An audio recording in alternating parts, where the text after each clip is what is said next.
Folks, welcome back. Hope you guys are doing good. I'm doing pretty good myself. And a couple of you guys really wanted to see this, so we're going to crack into it today. And we're also going to take a look at this.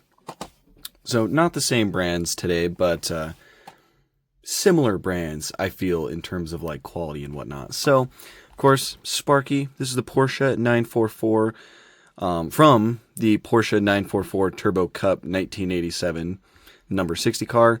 And yeah, the naming scheme of this one kind of confused me, and then I looked into it and I realized that the name of the event, well, it was a Porsche 944 Turbo Cup for the year 1987, but it's also a Porsche 944 Turbo. So like they just didn't type Porsche 944 Turbo twice. So anyways, yeah, I do also, I'm pretty sure, if I remember correctly from the pictures, I'm pretty sure this actually does have the Rothman's text on the actual car, which is super cool. But yeah, I have not, so as you can see, I have quite a bit of Sparky in my collection, and I definitely plan on getting more, especially now that they're kind of consolidating the 164 line in with the rest of their models that they make, so they'll be higher detail, probably a little bit higher price, but higher detail and more accurate. Definitely a lot more Spark stuff coming in 164 scale. And I also have all those 956s back there too, which I love. There's one I really want to get. Sorry, I know I'm going off topic. There's one I really want to get. It's a white and green skull tobacco livery one.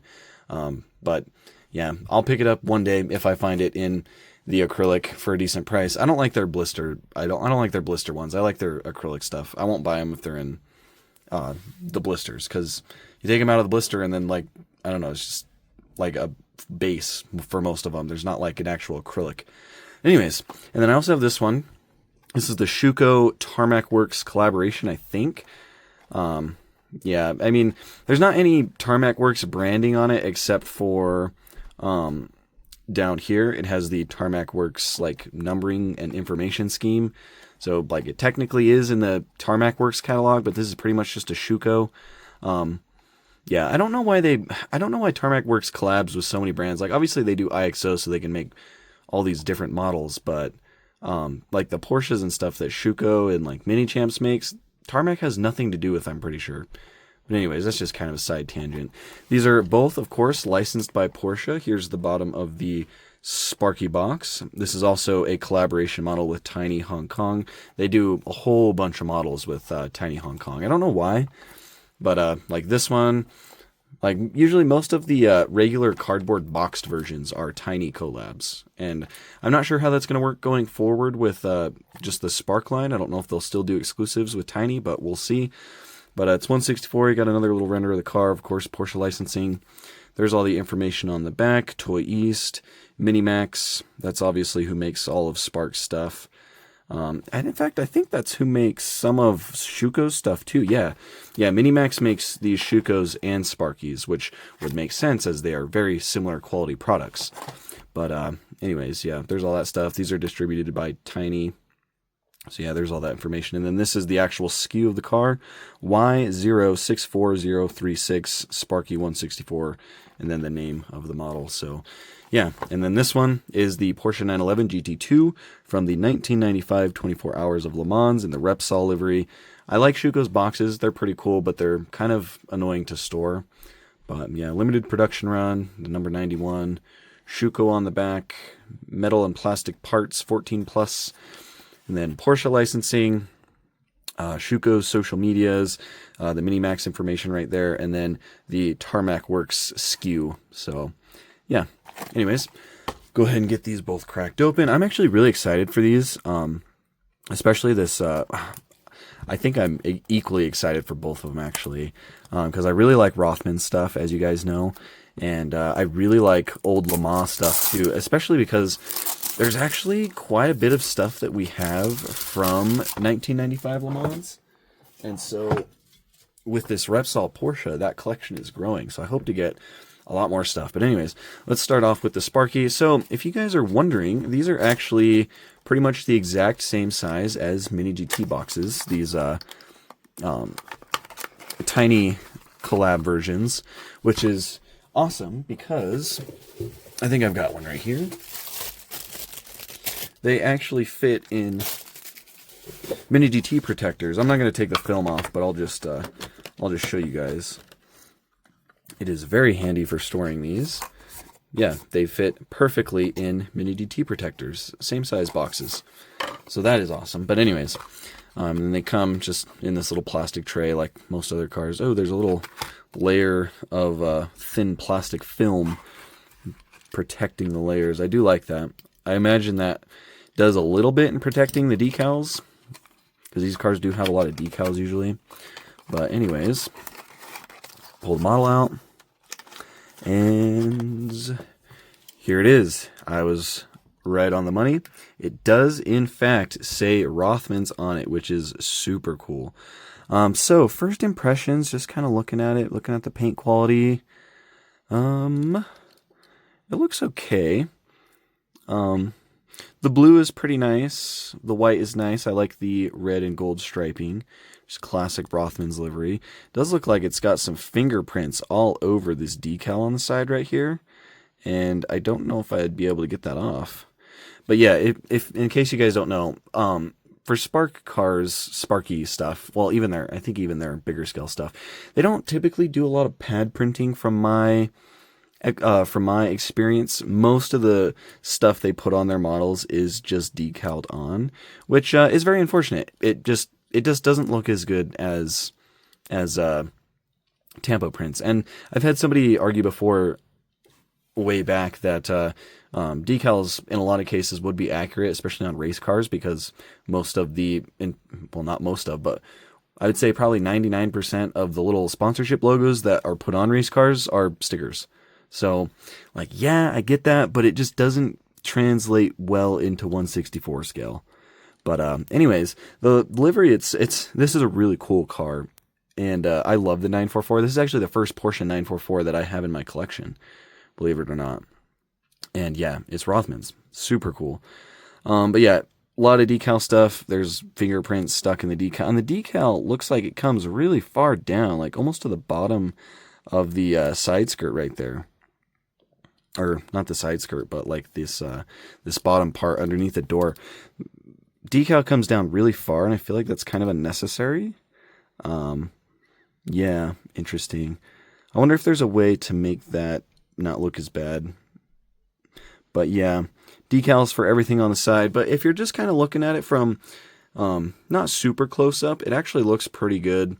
I know that's kind of a bad way to think about a model, is like, oh, well, if you don't look real close, you'll be happy with it.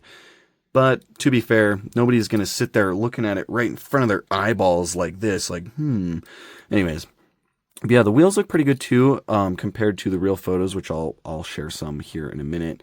They're definitely not as crisp as like a Mini GT. Like if Mini GT did this car, the wheels would probably look a lot better. But they are accurate. They're white. They've got the 5 like little like ovals. And for the most part, they look good. And this one also does not need tire printing, which is awesome. Of course, the tires have letters in real life, but there's not actually like any colored text. It's just black. So I think the black tires are perfect for this one. Number 60, nice sponsorship logos throughout it.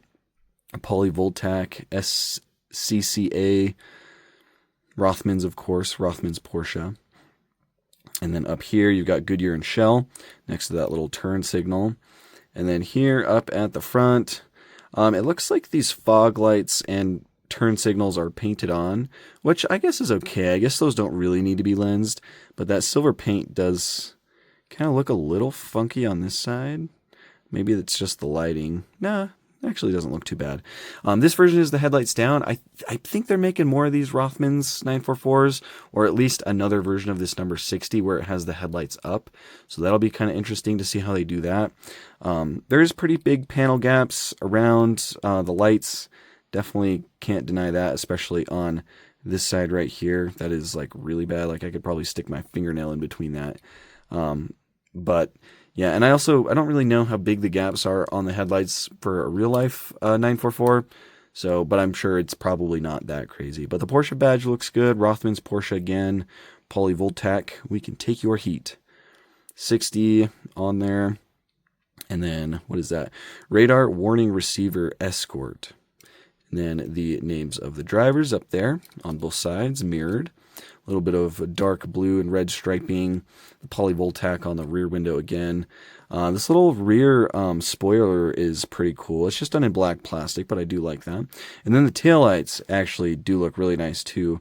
So it looks like they are lensed off. It's almost a little bit hard to tell.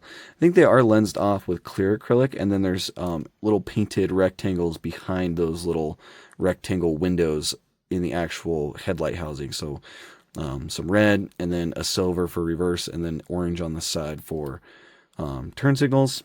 Goodyear, nothing on the license plate, and then it does just have a black exhaust. Looks like there might be some sort of like metallic paint inside the tip right there. But yeah, back end looks pretty good. Just a pretty cool car in general. Definitely not as good quality as like a Mini GT.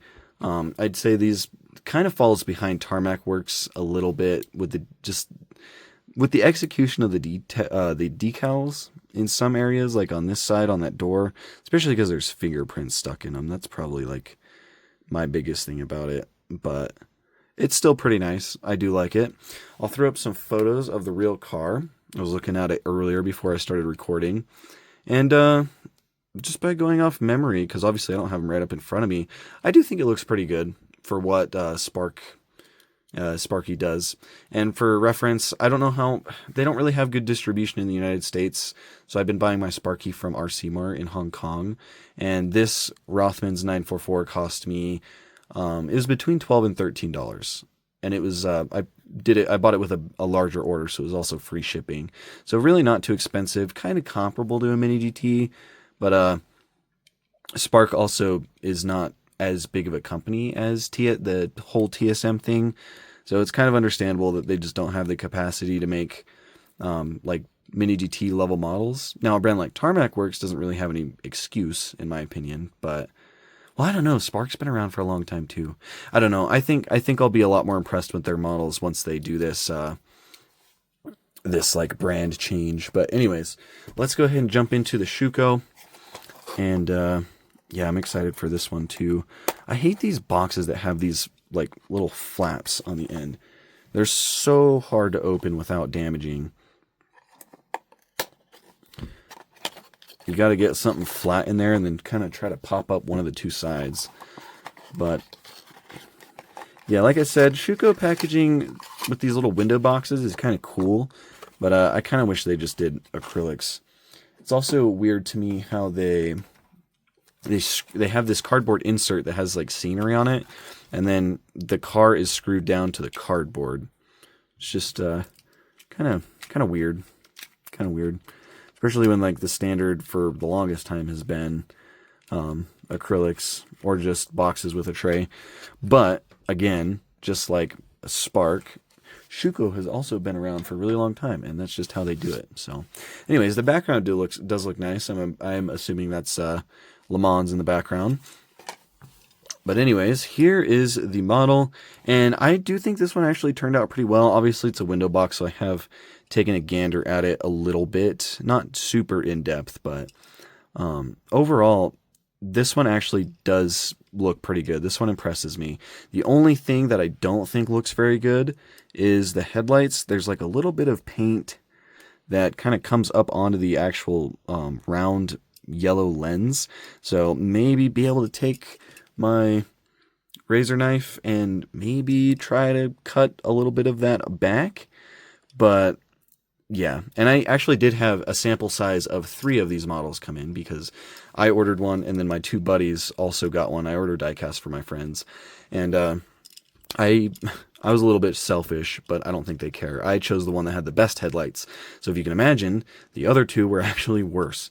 So yeah, just put that out there. But anyways, the livery on this thing looks awesome. I think Repsol livery is really cool. I don't know exactly what Repsol is. I think they do oil. I think they're an oil company, if I remember correctly. But yeah, really cool. Number 91. The names of the drivers are right there. Yeah, pretty cool stuff. Bilstein, Goodyear, Intertape. Yeah, lots of cool little logos on this one. I wonder what this little green dot's for. I wonder if that has something to do with the class or if that's part of the Repsol text. I don't think so. But yeah, it looks very cool. It does have the BBS LM racing wheels with the gold spokes and the silver lip, which actually look pretty dang good. I don't have any complaints with the wheels. You could probably argue that, like the silver from the lip does go onto the spokes a little bit, and it's kind of inconsistent, but I actually think the wheels look pretty dang good. This is a model that should have tire printing, though. This one should have white Goodyear Eagle logos on the tires, but Tarmac Works, I'm not really considering this a Tarmac Works model. This is a Schuco. Schuco doesn't really do that, and neither does Sparky for their 164 stuff. That's obviously changing with them. They don't really do it, but honestly, I forgive it more. I have a better time forgiving the tire printing or lack thereof on older race cars than I do with modern stuff. Like all these 956s back here. None of these have tire printing, even though most of them should, but they are still actually really cool. So it's like I can forgive it if it's like retro race car stuff, like older race cars. Modern stuff, no. If somebody's making modern race cars, they should absolutely be doing tire printing. That's why I'm a stickler about it with Mini GT. But let's not drop that. But yeah, the livery looks really good on this one. The back wing is also very nice. Repsol on it. Nicely detailed vents right there above the engine. Taillights look good, done in acrylic. I think that whole bar that the whole bar that goes across is acrylic. There's Porsche lettering on that center bar that goes across. Repsol, Kremer on the rear license plate. And then, I don't know what that says. I'm not even going to try. Not even going to try. Exhaust detail right there, done in kind of like a gunmetal gray. Exhaust tips are kind of like not as detailed as I would hope for. Like they don't have holes in them, which is kind of strange to see. But there is a bit of detail right there on the bottom of that engine. You can kind of see the exhaust headers. At least I imagine I imagine that's what that is. But yeah. Looks pretty good. White interior. Looks like there's a couple red fire extinguishers down there on the floor on the passenger side. There might be a little bit of color on the steering wheel. But yeah, the interior is pretty cool. Pretty accurate, it seems. And then there's the front view. Little fog lights down here. Just auxiliary lights. Repsol, Kremer again. Lots of really cool stuff. I love the color scheme of this. Again, the number 91 box right there. Porsche logo looks good. And then the little clamps for the front hatch, the front hood looks good. Repsol on the windshield banner. Yeah, overall it looks awesome. Really like this one. Again, only thing that kind of sucks about it is the headlights, the paint over the headlights, and then obviously the tire printing, but not as big of a deal to me. So yeah, those are the two cars. I'll also throw up some photos of this one as well. This one is... It's nice to see photos of some of this stuff like side by side. It can really give you an idea of how well the model is done and if it's worth buying. That is the main reason I do these videos, is so you guys can make that decision for yourself if it's worth it for you. Oh, also I should mention this Schuco actually does have a metal base. It does have the name of the car on the bottom as well. And then this Sparky right here has a plastic base, but it still does tell you the name of the car. So, actually, no, that's metal too. What am I talking about? Right? Yeah, that's metal. Yeah, that's not plastic. Okay, so these both have metal bases. That is awesome. I don't know why I was thinking the Sparky was plastic. Maybe it's because it felt a little lighter. And we'll do a roll test as well. Schuco seems to roll fairly well. Not as smooth as some Mini GTs, but also not as bad as some Mini GTs. There have been a couple that don't roll well. So yeah, that one rolls decent. And then the Sparky rolls pretty good too. Sparky rolls pretty good too. So yeah, they're rollers, metal bases. Overall, a couple of pretty nice models. A little disappointed with the decal placement on the Rothmans, but I guess it is what it is. But yeah, you guys, let me know what you think down in the comments below. Curious to see what you are thinking about it, especially I know some of you guys were excited for that Rothmans. So yeah, looking forward to hearing from you, and I'll catch you again in the next video.